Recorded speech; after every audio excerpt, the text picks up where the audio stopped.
Assalamualaikum warahmatullahi wabarakatuh. Alhamdulillahirabbil alamin Waalaikumsalam. wassalatu wassalamu ala asyrafil anbiya'i wal mursalin wa ala alihi wa ashabihi ajmain amma ba'du. Apa kabar semua sahabat senda sekalian dimanapun sahabat berada? Semoga sehat dan sukses selalu ya bersama keluarga. Nah, kembali ketemu dengan Ustaz Hendra di acara Ngobrol Barang Saudagar Muslim Indonesia. Nah, acara Ngobrol Barang Saudagar Muslim Indonesia ini adalah berupaya untuk menginspirasi sahabat-sahabat semua, masyarakat Indonesia, generasi milenial, untuk semangat, tidak hanya semangat bekerja, tapi juga semangat berbisnis, semangat berdagang, seperti yang dilakukan oleh Rasulullah dan para sahabat Nabi yang lainnya. Nah, kali ini siapa ya kira-kira tokoh yang akan kita ajak ngobrol bareng saudagar muslim kali ini ya? Nah, sahabat-sahabat kenal nggak kira-kira? Beliau bernama Ustadz Haji Iqbal Sayuti SEMA. Wah, beliau ini luar biasa. Beliau merupakan sahabat Sendra, guru Sendra juga. Luar biasa. Beliau merupakan santrinya Ngabar, Pondok Pesantren Wali Songo Ngabar Ponorogo, 1 alumni 9, beliau alumni 30, satu angkatan di bawahnya. Keren. Beliau merupakan CEO-nya ya, Nursa Group. Wah, keren. Nah, beliau merupakan Sekjen Serikat Tani Islam Indonesia periode 2019-2024. Beliau juga merupakan Sekjen Himpunan Pengusaha Pribumi Indonesia 2018-2022 Jakarta. Wah, keren. Yuk kita sapa ya. Kita sapa yang jauh di ujung sana melalui Zoom ini. Pengusaha muda kita, umurnya masih muda. Beliau kelahiran Pulau Kijang, Riau, 25 Mei 1978. Oh, baru ulang tahun nih, masih muda, 78, saya 77. Cuma beda 1 tahun ya. Assalamualaikum, Ustadz Iqbal Sayuti. Apa kabar? Sehat ya? Waalaikumsalam warahmatullahi wabarakatuh, Ustaz. Wah, pagi-pagi gini ngobrol dengan pengusaha muda, wah, tambah semangat kita nih kira-kira, dahsyat luar biasa. Apa kabar Ustaz? Semangat, Ustaz. Ya? Nah, Ustaz, Alhamdulillah. ada banyak pertanyaan dari masyarakat, Ustaz, kepada Ustaz ini. Yang pertama adalah, apa sih aktivitas bisnis Ustaz hari ini, Ustaz? Bismillahirrahmanirrahim. Rabbi shrah li sadri wa yassir li amri wahlul 'uqdatam min lisani yafqahu qawli. Pak Dokter, terima kasih saya sudah diundang di acara ini yang luar biasa. Mudah-mudahan bisa menjadi inspirasi buat semua masyarakat dan bermanfaat buat masyarakat kawan-kawan yang lainnya. Saat ini Ustaz, alhamdulillah saya ini sekarang menahkodai namanya Nursa Group ya Ustaz. Nursa Group itu ada beberapa bidang usaha yang dia lakoni saat ini. Kita ada bergerak di bidang agrobisnis, kita ada bergerak di bidang tour and travel haji umroh, kita ada bergerak juga di bidang properti, juga ada batu bara dan ada konsultan riset.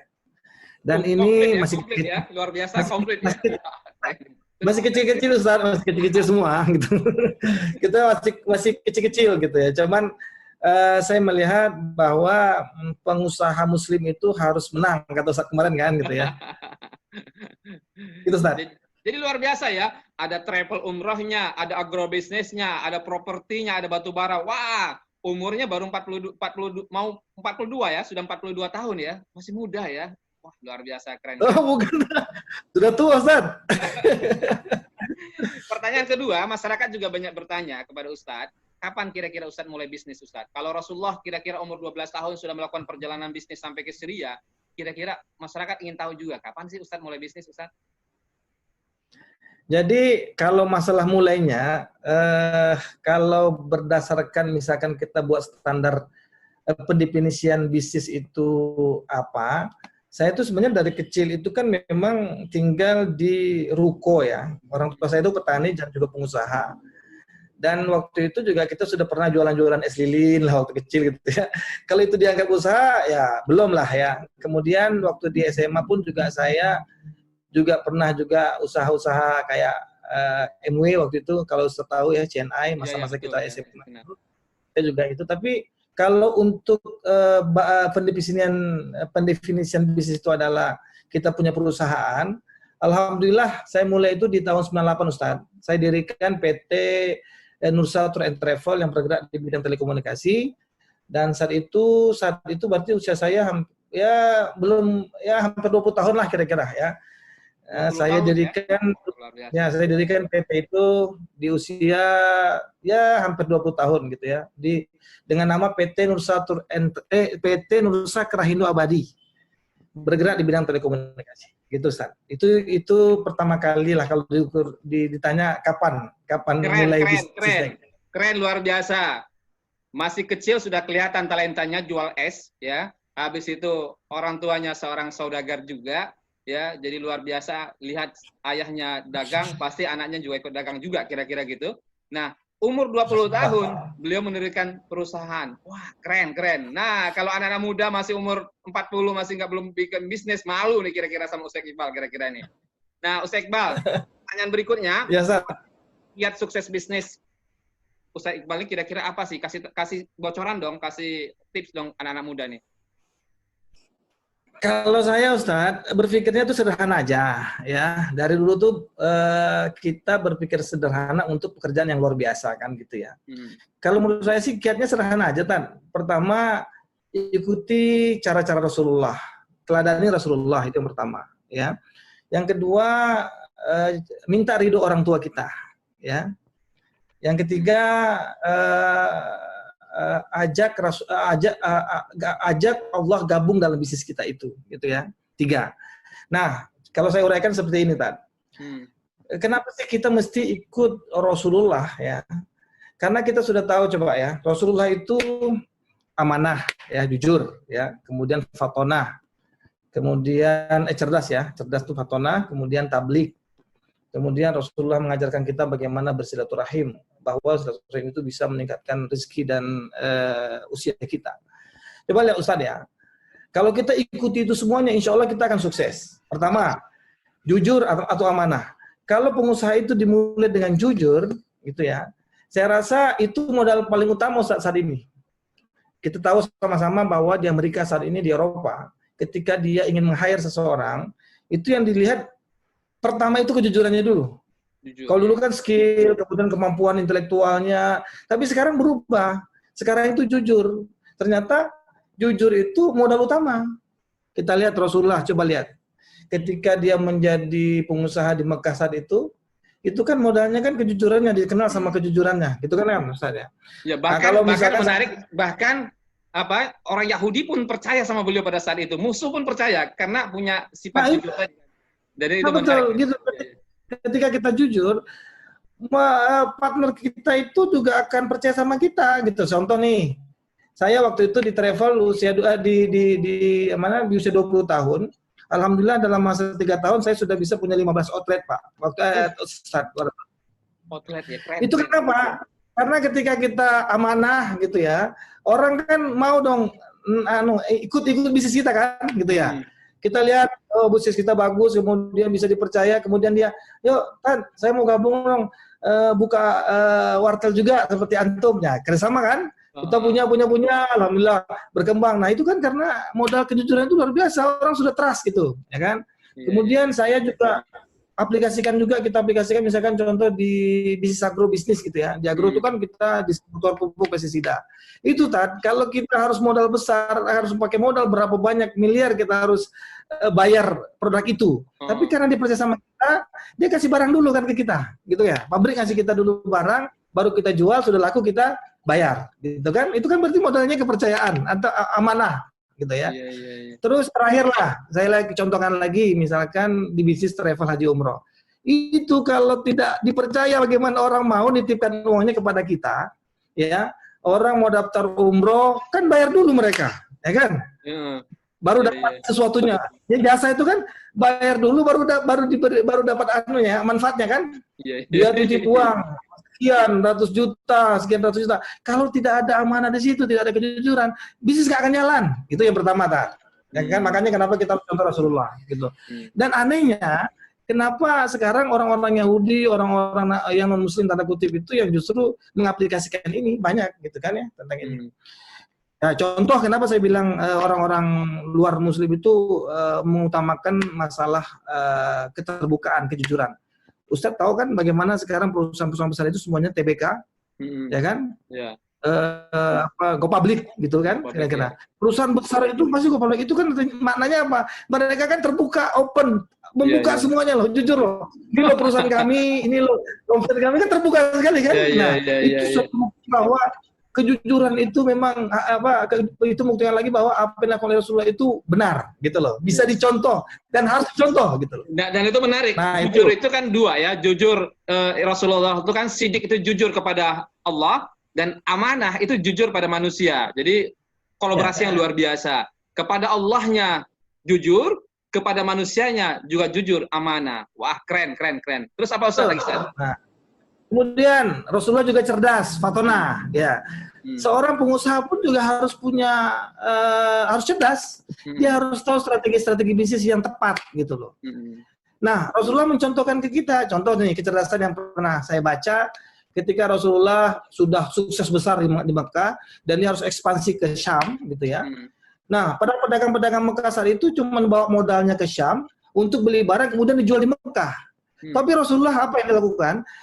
Rasulullah belanja dulu uang yang orang amanahkan kepada beliau, itu dia belikan dulu barang-barang yang ada di Mekah. Yang biasa dia jual ke Syam. Dia jual ke Syam laku, kemudian hasilnya dibelanjakan di Syam, kemudian dibawa ke Mekah. Jadi Rasulullah itu untungnya dua, orang lain satu dia dua. Nah, ini kan menunjukkan bahwa Rasulullah itu kan cerdas kan, gitu ya. Dan kita juga harus mencontoh kecerdasan Rasulullah itu. Gitu Ustaz, gitu. Keren luar biasa. Terus Ustaz? Nah, kemudian yang ketiga kan Rasulullah itu tabligh ya. Tabligh itu harus mampu menyampaikan sesuatu apa yang dia punya, apa yang dia ide, harus pandai dia menyampaikan kepada konsumennya lah, seperti kita. Dengan apa? Itu yang dilakukan oleh perusahaan-perusahaan besar lain, bagaimana cara strategi promosi, bagaimana mempromosikan produknya, bagaimana membranding perusahaan dan produknya gitu. Nah, seperti sekarang ini kita harus bisa berubah dengan sistem mengenalkan perusahaan itu dengan cara digital, kita harus ikut. Nah, itu apa? Salah satu bentuk yang kita contoh, Rasulullah adalah seorang yang tabligh yang hebat, gitu loh kan. Nah, kita juga harus begitu, ya kan. Nah, terus saya banyak lagi lah. Kalau kita mau bilang masih banyak yang mesti kita urai tentang itu yang pertama. Yang masih banyak, tapi karena waktu saya lihat cuma dikasih 10 menit, kita dulu lah lewat. Lebih bonus boleh. Terus? Nah, yang kedua, oke. Yang pertama kan kita teladani Rasulullah, insya Allah kita akan sukses, ya kan? Teladani Rasulullah, contoh cara Rasulullah, insya Allah kita akan sukses. Yang kedua, kita ridho orang tua. Karena kita sama-sama tahu ridullah fi ridul walidain, gitu ya. Ketika orang tua ridho kepada kita, Allah ridho sama kita, gitu kan ya. Dan saya merasakan betul manfaat itu, Kadang-kadang sih kalau saya ingat itu ya, sedih gitu ya. Ya kalau kita lihat sih, saya ini kan apalah ya, orang kampung, datang ke Jakarta, ya dengan kemampuan, usah tahu lah, Jakarta, kota besar, saya dari kampung sangat kecil gitu ya. Tapi subhanallah, ya Allah mudahkan jalan saya itu bisa survive, bisa bahkan bersaing dengan yang lain itu ya, karena ya orang tua gitu. Luar biasa. Jadi kalau ingat itu, saya suka nangis kalau itu. Orang tua sekarang? Alah, orang tua itu sudah, yang laki-laki sih sudah di atas 70 tahun ya, mendekati 70 tahun. 70 tahun? Wah, luar biasa. Subhanallah, luar biasa ya. Ya, sehat, alhamdulillah sehat. Kalau ibu sih masih lebih muda ya, masih di bawah 60 tahun gitu. Apa, Ustadz, kalau boleh tahu Ustadz, apa yang Ustadz teladani dari sosok seorang ayah dari orang tua dalam bisnis ini? Saya melihat orang tua saya itu tulus ya, ikhlas, tulus itu. Dia melakukan sesuatu itu tidak ada mengharapkan mengharapkan balasan yang balasan yang lebih gitu, Ustaz. Dia lakukan saja yang bisa dia lakukan. Kemudian ada yang manfaat dari yang itu, ada manfaatnya ya dia syukuri gitu. Itu yang pertama saya. Kedua, saya lihat dia bekerja keras gitu ya. Ustadz bisa bayangkan tak? Saya ini 11 bersaudara. 11 bersaudara itu kan luar biasa kan. Jaraknya kan tuh jaraknya itu kan cuma 2 tahun gitu ya. Luar biasa bagaimana beliau membiayai hidup kami gitu ya. Dengan anak yang 11 ya, sekarang ini ada 9 karena 2 sudah meninggal waktu kecil. Tapi kan Ustadz bisa bayangkan bagaimana beratnya membiayai kami. Tapi subhanallah dia nggak pernah ngeluh sedikit pun. Saya lihat dari raut wajahnya tentang pokoknya kalau kita nih mau sekolah nggak pernah bilang berat sekolah itu. Saya sekolah tuh dimanapun dia biayai, walaupun rasanya mungkin berat, tapi dia nggak pernah katakan itu, gitu ya. Nah, jadi saya kalau orang tua tuh suka sulit lah saya mau diskusikan gitu, suka berkaca-kaca. Nanti kapan-kapan kita spesial live tentang peran orang tua. Baik Ustadz, yang terakhir tentang ada Allah, kira-kira ada peran Allah, melibatkan Allah. Apa kira-kira menurut Ustadz? Begini Ustadz, kita ini yang paling berpengaruh terhadap sesuatu itu adalah faktor X kalau dalam teori konvensional. Faktor X itu kalau oleh Adam Smith disebutnya namanya invisible hand, ya kan? Betul. Kalau kita kalau orang Islam, orang percaya yang punya iman, kita percaya bahwa itu adalah Allah di situ, itu kan ya. Ketika Allah sudah terlibat dalam bisnis kita, percayalah bahwa Allah akan menolong kita, Allah akan menjaga kita, Allah akan menggiring langkah-langkah kita itu, Ustaz. Luar biasa. Kita nggak pernah usaha. Ya luar biasa. Artinya begitu mudah oleh Allah untuk memberi rezekinya kepada kita, tapi begitu mudah pula oleh Allah untuk mengambilnya. Artinya kita minta uangnya pada Allah, berdoanya pada Allah, tapi tidak jarang kemudian Allahnya kita tinggalkan. Jadi luar biasa sahabat-sahabat belajar dari dan berbisnis sama Allah itu tidak pernah rugi, Ustaz.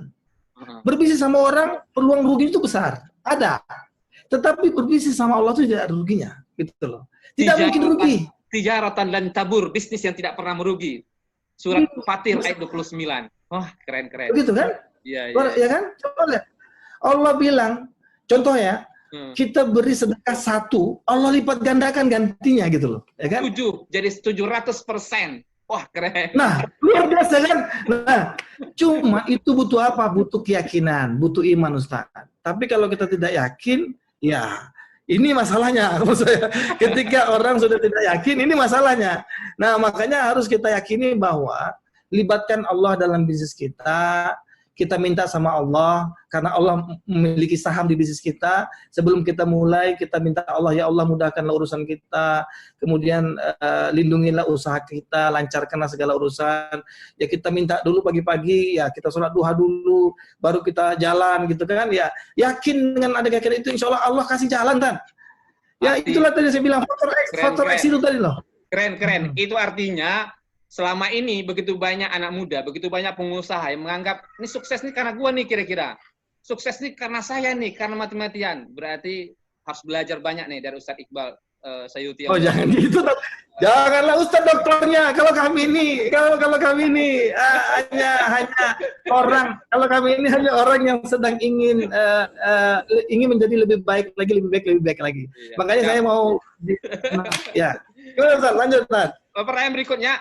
Apa pesan Ustadz Iqbal Sayuti untuk generasi milenial yang hari ini mungkin ya mau bisnis banyak alasan ya, sudah bisnis takut ya, pas jatuh bangkit lagi nggak kuat. Nah, kira-kira apa? Jadi gini Ustaz, ya kan saya ini kan pengusaha, bukan pengusaha ya, saya sebut pedagang lah kalau gitu ya, pengusaha. Itu kan memang dari kecil ya.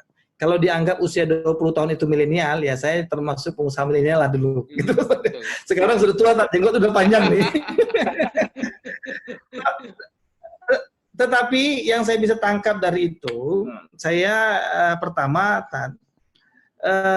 karena bisnis itu butuh proses, ya, maka anak muda itu jangan pernah takut jatuh dalam berbisnis, gitu loh.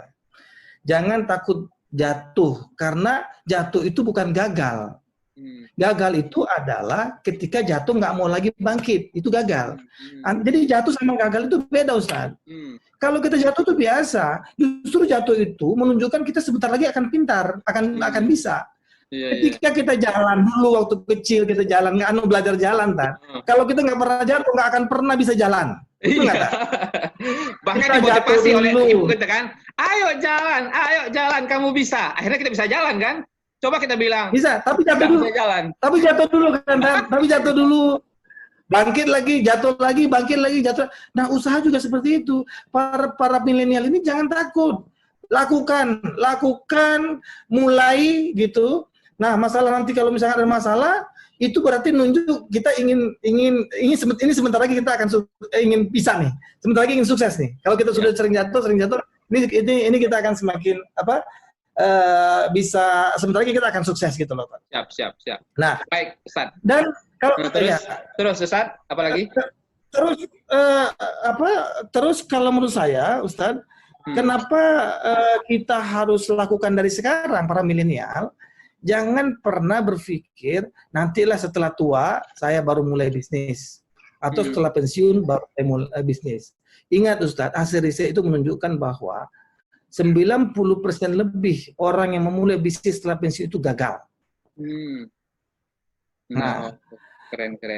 Artinya harus dimulai dari sekarang ya. Artinya masa milenial itu masa yang paling pas untuk kira-kira memulai usaha. Jadi jangan menunggu 30-an, jangan menunggu 40-an, tapi mulailah di usia kira-kira 20-an, ya bahkan kalau lebih cepat lebih bagus kira-kira gitu Ustaz ya. Betul, kenapa lebih cepat? Kenapa lebih cepat? Berarti kita lebih cepat berprosesnya. Karena namanya proses butuh waktu. Kalau jatuh, kalau masih muda jatuh bisa bangkit lagi. Kalau sudah generasi sudah tua, sulit untuk bangkit lagi. Betul, kita kan butuh proses. Butuh proses itu ingat, butuh proses itu tidak singkat, butuh waktu, ya kan? Butuh proses. Ingat Ustaz, manusia itu diperolehkan oleh Allah itu sebagai makhluk yang paling butuh proses lama. Coba perhatikan Ustaz, kambing ketika lahir itu langsung bisa jalan. Bebek ketika lahir langsung bisa berenang. Coba lihat manusia. Manusia itu kapan bisa berjalan? Butuh waktu 1 tahun lebih baru bisa jalan. Butuh berapa tahun baru bisa berenang. Artinya apa hikmah bisa kita ambil? Bahwa kita ini harus butuh proses, gitu loh. Nah, ketika muda, lakukan proses itu. Cepat lakukan itu, jangan mau instan. Nah, segala sesuatu yang instan itu sudah baik, Ustaz. Coba perhatikan, Ustaz ya, kalau ada ayam kampung sama ayam buras yang waktunya cepat, gitu ya. Mana kuat, Ustaz? Mana kuat? Ayam, kenapa dia kuat? Karena dia berproses panjang, ya kan? Berproses secara natural, berproses secara alamiah. Coba Ustadz lihat pohon yang dari awal ditanam dari bibit awal, dibandingkan dengan pohon yang langsung dicaplok ke suatu tempat, kira-kira kuatan mana ketika kena goyang angin? Ya, tentu pohon yang punya proses tadi, kira-kira gitu. Jadi kira-kira lebih kuat, karena akarnya lebih kuat. Wah, keren, pokoknya keren. Nah, pertanyaan berikutnya Ustadz Iqbal. Ada nggak kira-kira buku atau media sosial yang bisa sahabat-sahabat bisa belajar lebih banyak dengan Ustaz Iqbal ini tentang bisnis nih? Saya ini kalau masalah buku ini cita-cita saya pengen buat buku dari dulu tapi belum terjilid-jilid. Nah, mudah-mudahan ada nih, mudah-mudahan ada sahabat-sahabat yang bisa. Pengusaha itu biasanya terlalu banyak kemudian bergerak di mana-mana sampai lupa kadang-kadang. Mudah-mudahan ada nih sahabat-sahabat yang berkenan ya untuk kemudian membantu Ustaz Iqbal kemudian membuatkan ya buku yang kemudian bisa bermanfaat untuk umat. Nah, kalau media sosial, Ustaz? Insya Allah.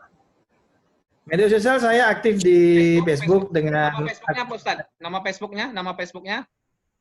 Iqbal Sayuti aja. Iqbal Sayuti. Iqbal Sayuti ya. Nanti sahabat-sahabat boleh... Iqbalnya pakai K kan? Iqbalnya pakai K. Iqbalnya pakai K. Ya? Nah, nanti sahabat-sahabat boleh follow ya Facebook beliau. Mudah-mudahan sahabat bisa banyak belajar lagi tentang bisnis atau dagang sama beliau. Kalau Instagram, Ustaz? Sama, Iqbal Sayuti juga. Iqbal Sayuti sama Instagram. Ya. Silakan follow ya, ikutin ya. Nah, kalau YouTube, Ustaz? Saya belum punya channel YouTube nih. Masih gaptek. Kalau fanspage-nya, Ustaz, fanspage-nya punya juga? Saya fanpage-nya juga belum aktif. Tapi ada, tapi saya belum aktifkan. Siap. Waduh. Akadnya cuma 10 menit, tapi sudah lebih 20 menit. Itulah kalau ngobrol makanya saya tentang dagang. Saya mohon maaf nih, saya korupsi waktu nih, Tan. Saya korupsi waktu Ustaz. Saya semestinya yang mohon maaf karena saya bikin janjinya akadnya. Ustaz, terakhir. Ada nggak dalam perjalanan bisnis Ustaz, dalam perjalanan Ustaz berdagang, dalam perjalanan Ustaz berusaha, pernah nggak Ustaz mengalami down sekali, jatuh, habis itu gimana cara bangkitnya?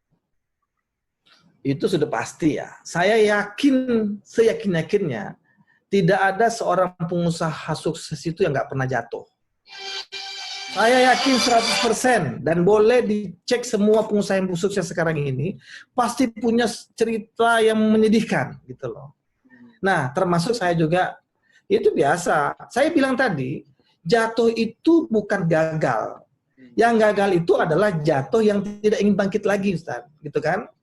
Kalau kita lihat Ciputra itu, waduh, berapa kali dia gagal, kemudian bangkit lagi, kemudian bangkit lagi. Nah, kalau saya pribadi, ya pernah, misalkan contoh, pada tahun 2010 itu kan terjadi krisis global, gitu ya.